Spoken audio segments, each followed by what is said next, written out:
I really do think if you trust the Scripture has power of its own, and the Holy Spirit has this deeper commitment than you and I do to minister to people, and put people in this situation where they can hear and read and have the space for that to happen, I think it tends to happen.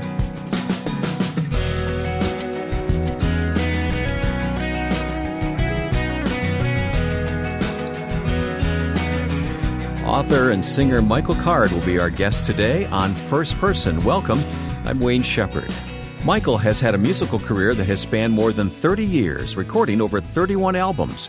He's authored or co-authored more than 24 books and contributed greatly to our understanding of the Bible. In a moment, you'll hear our conversation and be brought up to date with this friend who lives a simple life and loves to teach the Scriptures. We do have a website for this program, which always provides additional information. It also contains an archive of past interviews and a schedule of what's ahead. You'll find us online at firstpersoninterview.com.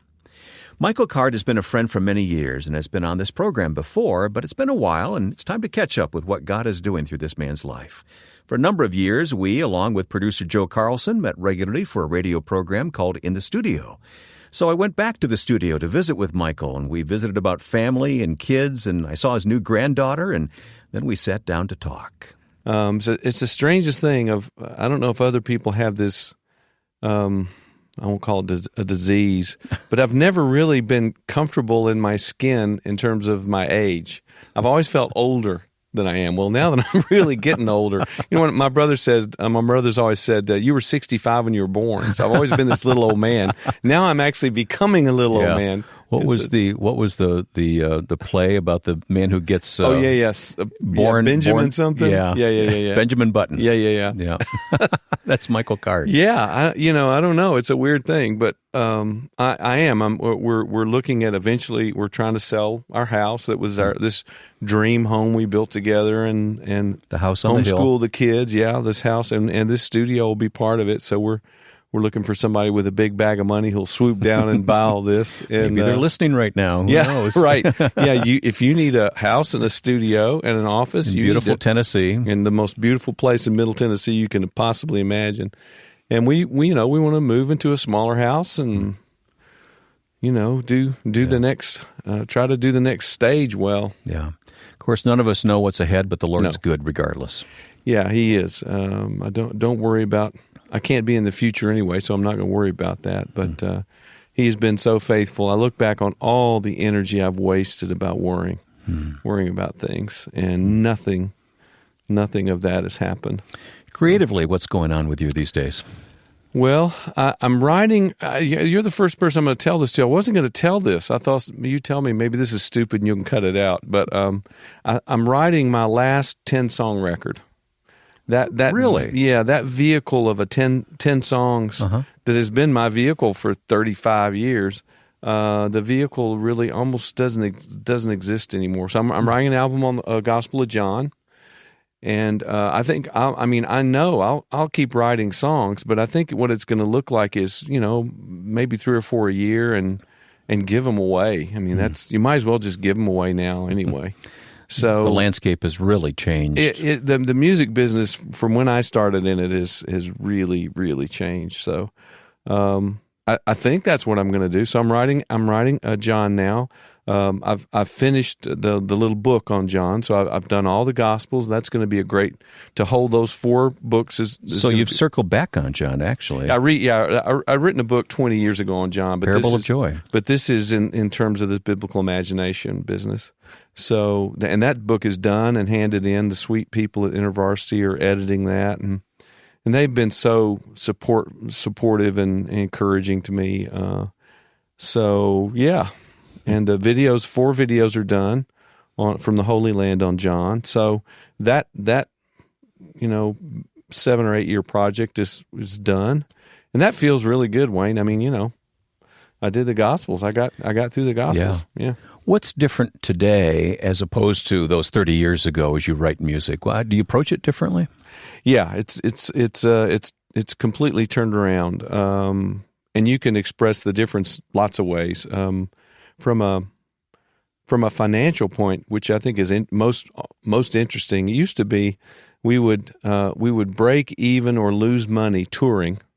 so we could make records, and you live off record income. Mm-hmm. Now it's completely the opposite. We break even or we lose money making records, so we can tour, and you live off touring income. And that in general is true for everybody, not just old guys like me.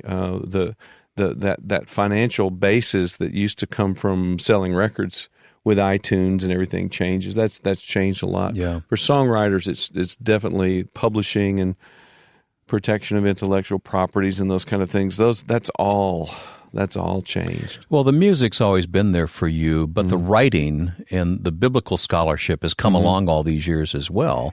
I almost kind of had to earn the right to get to do that, but that's what I always wanted to do the most. I mean, and I have another job. I told you now I'm working with the Holman Christian Standard Bible.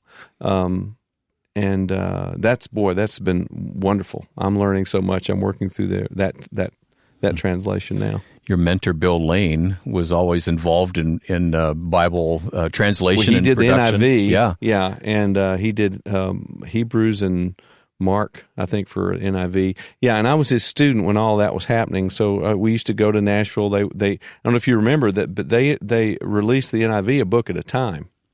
So we'd go down, and it was a big deal. And so it's a lot of the old sort of linguistic battles that I knew Bill fought, even though I have nothing like the background he has. I'm trying to fight for some of those words. You know, it's like almost he's looking over your shoulder in a sense. And I hope he's approving of what what I'm doing. Like for instance, what did I spend? I spent about 7 hours yesterday on. There's one word in Mark 5.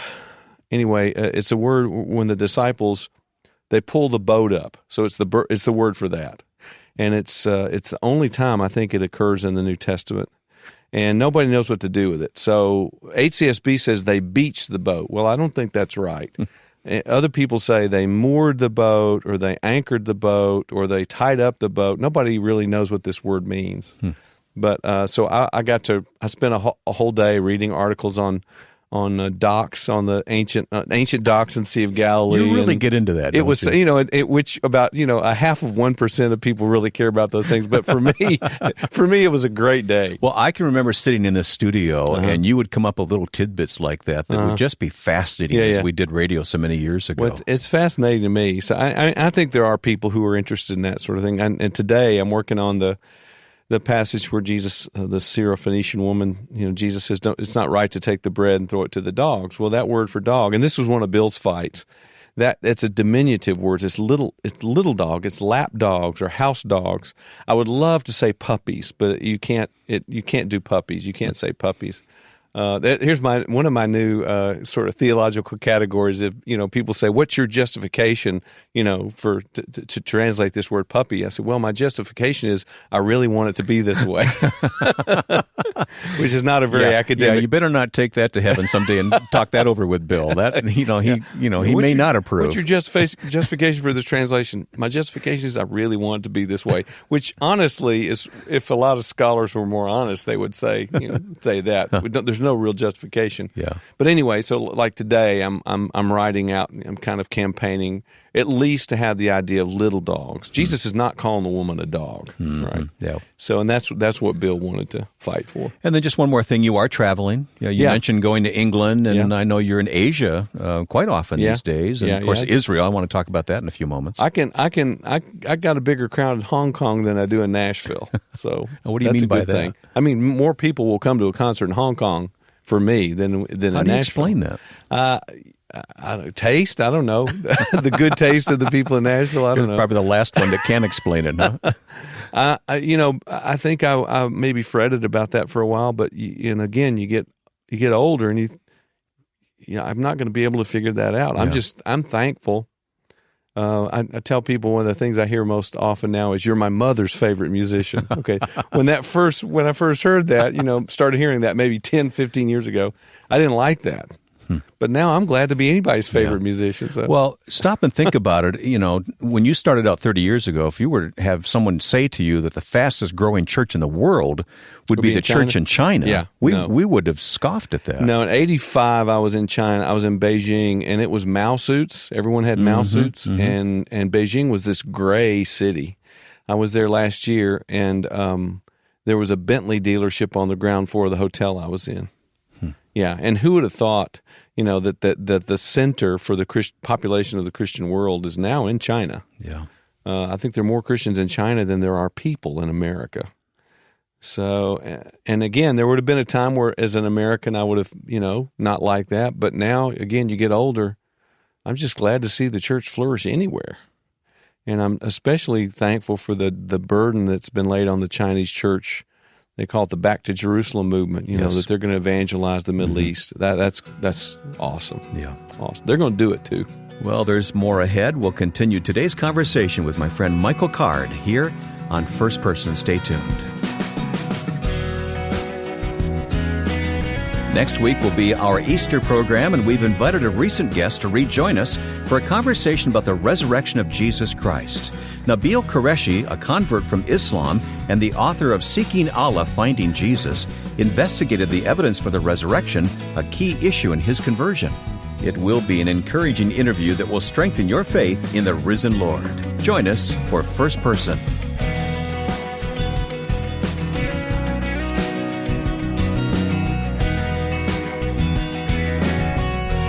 My guest on First Person today is Michael Card. It's been a while, Michael. We've had you on this program before. Yeah. I was one of the first people you when were. you started. You were, yeah, and yeah. I think I've had you on a couple of times. Yeah. But I always love to circle back with you and just catch up with you. We've been good friends for a long time. We've been doing this for a long time. And it's so exciting to see how the Lord's using you in each, decade, I'll say. Well, I think you and I have tried to kind of figure this thing out together. And I think First Person is your figuring it out, and me, the different things I've been doing, this biblical imagination stuff, we're just trying to figure out, how in this changing landscape, how can we be most useful to the Lord? Well, if you permit me, this radio program, you had a hand in my thinking to start this radio program, but it was really one of those things that I couldn't not do it. Yeah, well, I remember saying, you better get online, yeah. And if it was just an online program, I was going to be very happy with that. Yeah. But, God has grown it. We're on a couple hundred stations now. And that is so cool. So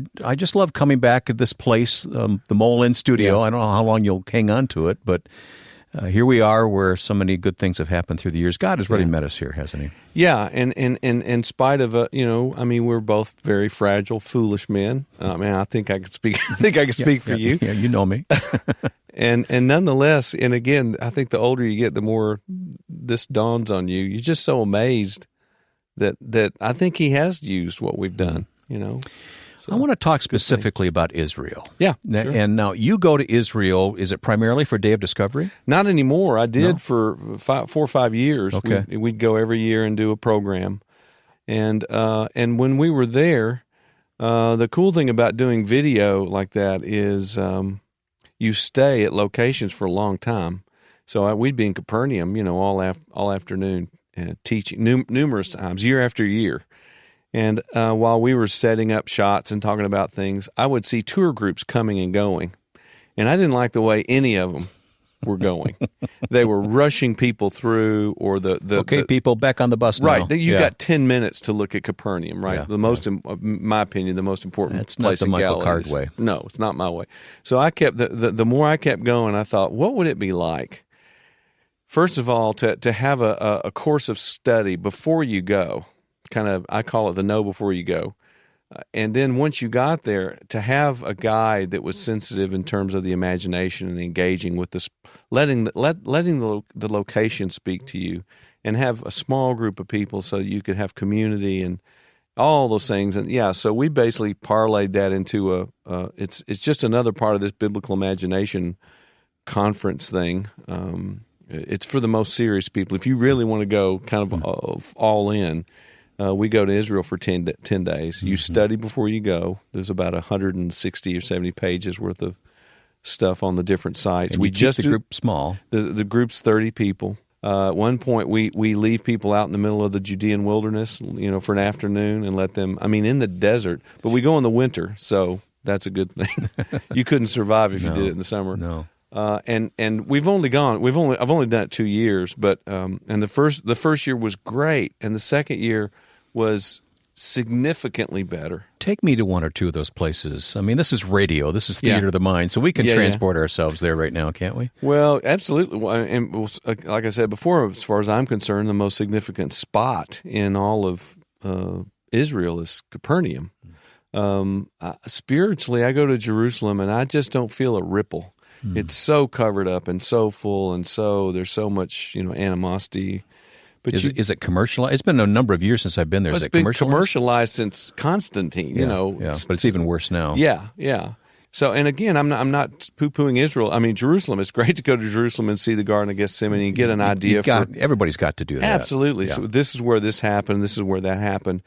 And if I had my way, I don't totally call all the shots on this tour, but if I had my way, we'd spend basically 2 days maybe in Jerusalem and spend the rest of the time in Galilee, which I think reflects, probably more Jesus, the balance of the way he spent his time. Of course, it's about Jesus. Capernaum, that's Peter. Is Peter's house there? But the Gospels refer to Capernaum as Jesus' own town. Really?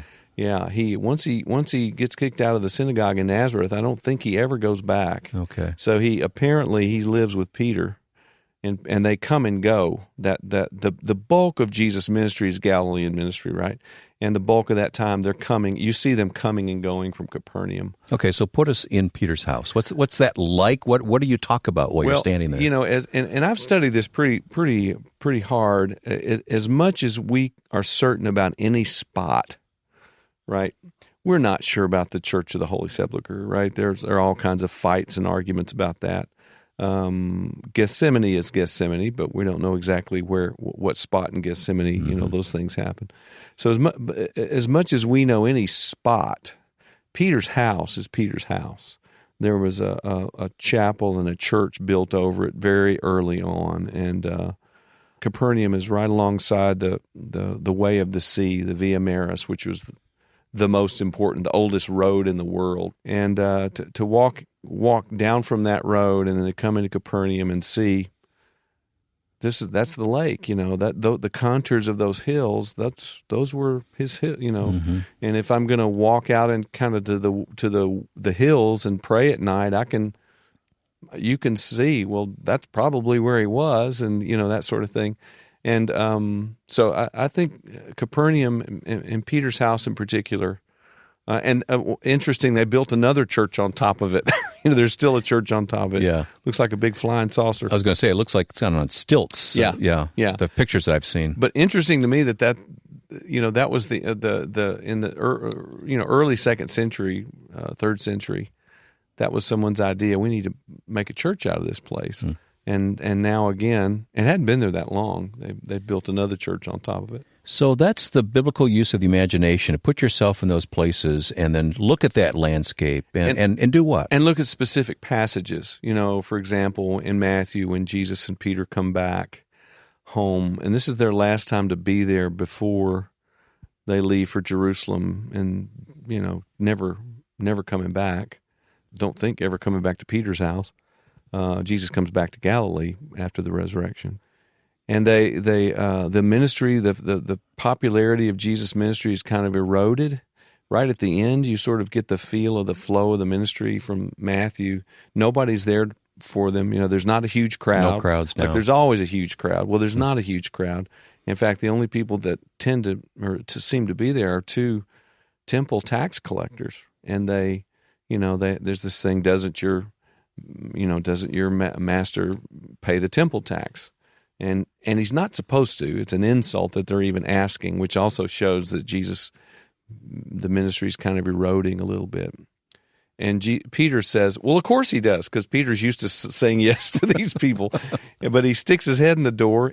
Jesus is in the house, Peter's house, sticks his head in the door, and he's going to ask Jesus if that's what they do. And Jesus responds before he says anything, who pays the tribute, the foreigners or the children? He goes, well, the foreigners. He goes, so the children shouldn't have to pay. Peter goes, yeah. But then here's the really interesting part of that passage in Matthew. Jesus said, so we don't offend them. Since when does he not want to offend these people, right? These are the people he specializes. Ministry was an offense. Yeah. Exactly. He specializes in offending these people. But he says, so we don't offend them. He says, take your hand line, throw it into the lake. the first fish you catch is going to have this coin, give the coin to pay the tax for you and me. And the interesting thing is that there's no account that it happened. That it ends right there. Matthew doesn't say, and then Jesus took the hand line and threw it in, and there was a fish, and there was a coin. I never thought of that. It's not there. It's not there. Because I think it's a safe assumption by this time in the ministry. That if Jesus said it, it happened. Yeah. But so you look at that passage and you go, okay, let's engage with that passage here, in this beautiful place by the lake.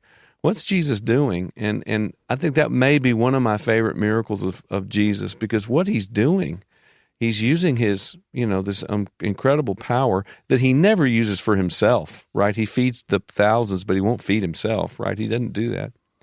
But he does that miracle so that he and Peter can have time together before they leave for Jerusalem.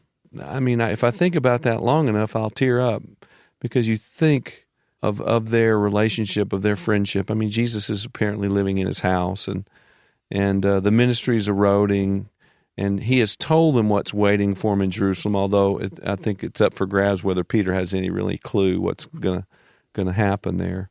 But there's that moment, and you can stand there and look at these black basalt walls, what's left of them, and you think, okay, within this, 15 square yards or whatever, that conversation took place. Or there's the synagogue behind, 80 feet up the alleyway is the synagogue.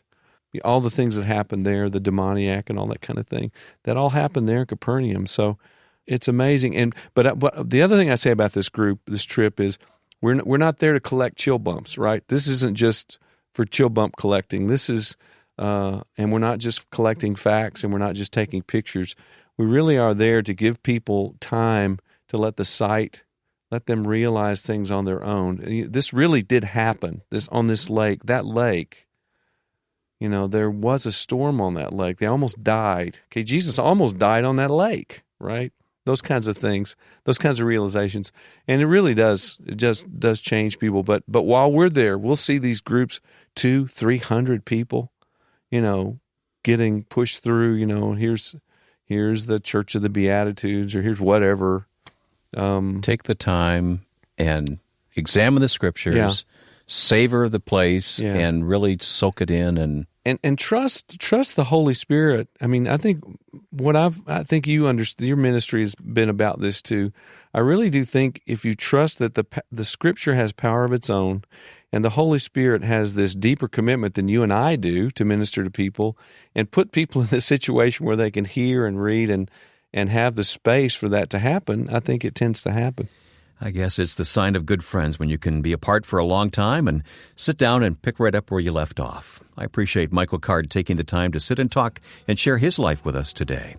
If you'd like to know more about Michael and the things we talked about on First Person, including his Biblical Imagination conferences and even tours in the Holy Land, please visit our website, firstpersoninterview.com. We'll provide links there that will point you towards Michael's music and much more. That's firstpersoninterview.com. I also hope you'll leave a comment about today's interview on our Facebook page, facebook.com/firstpersoninterview. You can not only leave your comments, but also see what others are saying. That's facebook.com/firstpersoninterview. And in case you joined us late today and want to hear the entire interview with Michael Card, it's in the online audio archive at firstpersoninterview.com. Next week will be Easter weekend, and I've invited a recent guest, Nabil Qureshi, to rejoin us to talk about evidence for the resurrection of Christ. Now, with thanks to my friend and producer Joe Carlson, I'm Wayne Shepherd, inviting you back next time for First Person.